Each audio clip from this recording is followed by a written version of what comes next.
एक मर्द है जो 80 साल तक बूढ़ा नहीं होता है, औरत तो 45 और 50 के अंदर बूढ़ी हो जाती है। अब उसे ज़रूरत है किसी बीवी, या तो इन सब को तलाक दे और या चौथी शादी करे, तीसरी शादी करे। इस्लाम ये नहीं कहता है कि तलाक दे दो, इस्लाम ये कहता है अपनी ज़रूरत को पूरा करो। आप एक दरवाजे को बंद करके कोई खैर का पहलू नहीं उसके अंदर रखते हैं, वो दरवाज़ा बंद हो जाएगा। लाख में से 2-4 आदमियों की ज़रूरतों को आप दरवाजे को बंद कर देंगे, ये कोई अच्छी बात नहीं है। नमस्कार, मैं हूं कैस मिश्रा और आप देख रहे हैं धारदार न्यूज़। अगले साल देश में आम चुनाव होने जा रहे हैं, लेकिन देश का सुप्रीम कोर्ट और इलाहाबाद का हाई कोर्ट यूसीसी यानी यूनिफॉर्म सिविल कोड लागू करने का निर्देश दे रहा है। यानी सरकारों में डंटा कर रहा है कि आप जल्दी जल्दी इस पर विचार करिए और लागू करिए। आप सोच रहे होंगे कि यूसीसी क्या है। यानी यूसीसी मतलब यूनिफॉर्म सिविल कोड है। दरअसल देश में 2 तरह के कानून हैं, एक सिविल लॉ और एक क्रिमिनल लॉ। पूरे देश की जनता क्रिमिनल लॉ को फॉलो करती है, यानी पूरे देश की जनता पर क्रिमिनल लॉ लागू है। लेकिन सिविल के मामले में यानी सामाजिक संबंधों के मामले में देश के कुछ ऐसे धर्म हैं, ऐसे वर्ग हैं जो अपना पर्सनल लॉ चलाते हैं। यानी देश में हिंदू, सिख, बौद्ध और जैन के लिए सरकारी कानून है, यानी कानून बनाया गया है, उसके अनुसार वो चलेंगे। लेकिन वहीं मुस्लिम, ईसाई, यहूदी और पारसी के लिए अपना पर्सनल लॉ है, यानी उनका खुद कानून है। वो खुद कानून बनाते हैं और सामाजिक संबंधों को उसी के अनुसार जीते हैं। यानी देश में 2 तरह के सिस्टम हो गए, एक तो हिंदू, सिख, जैन और बौद्ध, जो चारों एक ही धर्म से निकले हैं, एक ही तरह से एक दूसरे के पूरक हैं। वहीं ईसाई अलग हैं, इस्लाम वाले अलग हैं, यहूदी अलग हैं और पारसी अलग हैं। इन चारों धर्म को अलग अलग पैमाने हैं। इन चारों के लिए अपना एक कानून है जिसको कहते हैं पर्सनल लॉ।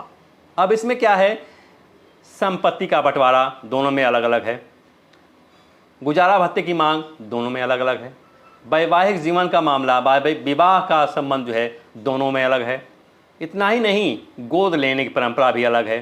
तमाम ऐसे विषय हैं जिसमें हिंदू, सिख, जैन, बौद्ध के लिए अलग है, इनके लिए कानून बना हुआ है, जबकि ईसाई, मुस्लिम, यहूदी और पारसी अपना कानून चलाते हैं। अब इन्हीं विभेदों को मिटाने के लिए यूनिफॉर्म सिविल कोड लाया जा रहा है कि सबके लिए एक नियम होंगे। यानी हिंदू एक शादी करेगा तो मुस्लिम भी एक शादी करेगा।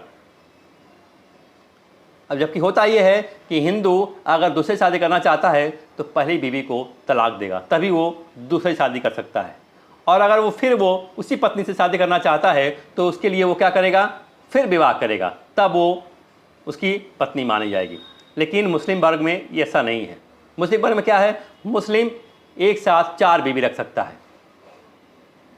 तलाक देने की जरूरत उसको नहीं है कि तलाक देगा तभी दूसरी शादी करेगा। वो एक साथ यानी बिना तलाक दिए ही वो 4 बीवी रख सकता है। और अगर तलाक देता है और दूसरी बार उसी बीवी से शादी करना चाहता है तो उसके लिए उसको हलाला करना अनिवार्य है। हमारे यहाँ शादी जरूरी है, उसके यहाँ हलाला किससे होता है, गैर मर्द से। वो उसका पति हो सकता है, वो उसका ससुर हो सकता है, वो उसका देवर हो सकता है, कोई मौलवी हो सकता है। लेकिन हमारे यहाँ हम तलाक दे करके फिर उसी बीवी से शादी करना चाहते हैं तो केवल शादी से मंत्र से हम शादी कर सकते हैं और वो हमारी ही रहेगी। तो ये बड़ा अंतर है विवाह जीवन, वैवाहिक जीवन में।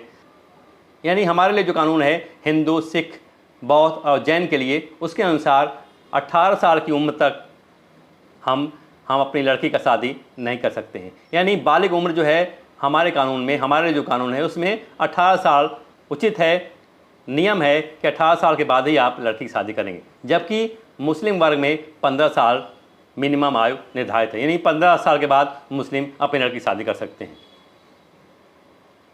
हमारे यानी हिंदू धर्म में गुजारा भत्ता, पत्नी को आप छोड़ते हैं तो गुजारा भत्ता देने का स्पष्ट नियम है।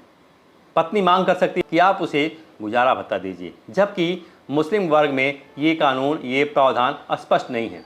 यानी पर्सनल लॉ ने इसे निर्धारित नहीं किया है कि वो अपनी बीवी को तलाक देने के बाद गुजारा भत्ता देगा।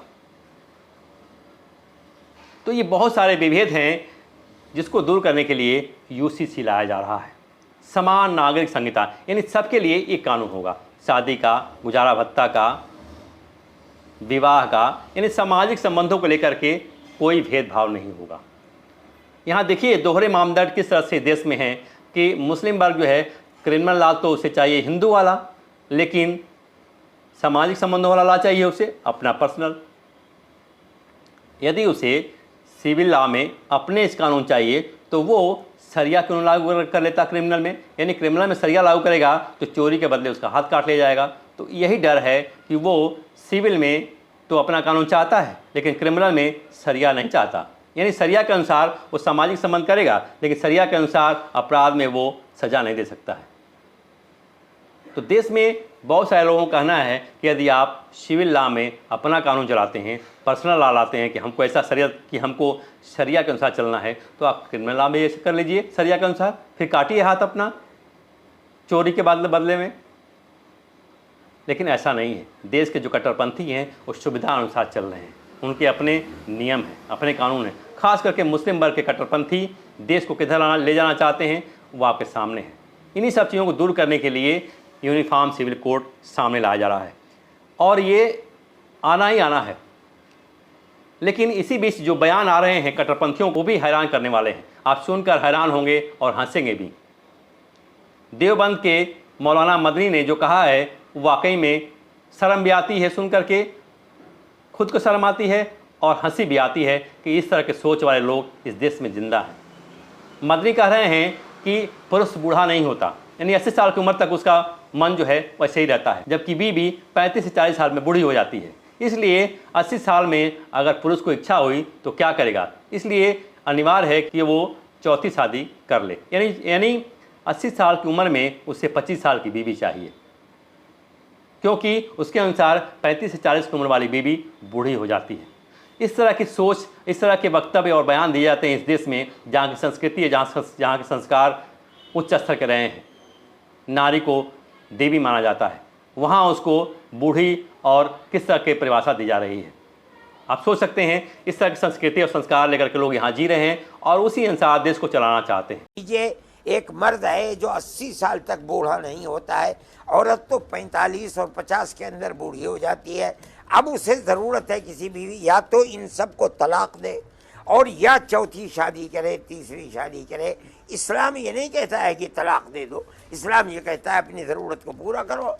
आप एक दरवाजे को बंद करके कोई खैर का पहलू नहीं उसके अंदर रखते हैं, वो दरवाज़ा बंद हो जाएगा। लाख में से 2-4 आदमियों की ज़रूरतों को आप दरवाजे को बंद कर देंगे, ये कोई अच्छी बात नहीं है। तो ज़रूरी है और ये निश्चित है कि मौलाना मदनी और कट्टरपंथियों के चलते यूसीसी आने से कोई रोक नहीं सकता है। अभी हाल ही में उत्तराखंड यानी उत्तरकाशी के लोग जहाँ के सनातनी हैं, हिंदू हैं, वहाँ थोड़ा सा हावी हुए मुसलमानों पर तो कट्टरपंथी बौखला गए हैं। आनन फानन में मदनी के बेटे महमूद मदनी अमित शाह से मिलने पहुँच गए हैं और उन्होंने निवेदन किया, शिकायत किया है कि वहाँ जो पंचायत बुलाई जा रही है मुसलमानों के खिलाफ उसे रोका जाए। हालांकि अमित शाह की पहल पर महापंचायत रोक दी गई है, लेकिन उत्तरकाशी के लोग बौखलाए हुए हैं। वो नहीं चाहते हैं कि उनके इलाके में कोई कट्टरपंथी रहे और उनकी बेटियों को लब जिहाद में फंसा करके भगा ले जाए। वो चाहते हैं कि इलाका उत्तरकाशी पूरी तरह से इन कट्टरपंथियों से खाली हो जाए और इसी वजह से महापंचायत बुलाई गई थी। महापंचायत के दौरान पोस्टर लगे थे, महापंचायत को लेकर के पोस्टर लगे थे जिसमें कहा गया था कि महापंचायत के पहले सारे कट्टरपंथी यहाँ से छोड़कर भाग जाएं, दुकानें खाली कर दें, मकानें खाली कर दें। और पूरे कट्टरपंथियों में दहशत फैल गई थी, लोग पलायन भी कर दिए थे। लेकिन आनन फानन मदनी पहुंच गया गृह मंत्री अमित शाह के पास। गिड़गिड़ाते हुए मदनी ने अमित शाह से गुजारिश की कि वो इस महापंचायत को रोकें। हालांकि महापंचायत रुक गई है, फिर भी लोग नाराज़ हैं। इस वीडियो में बस इतना ही। आप मेरे वीडियो को लाइक और सब्सक्राइब जरूर करें।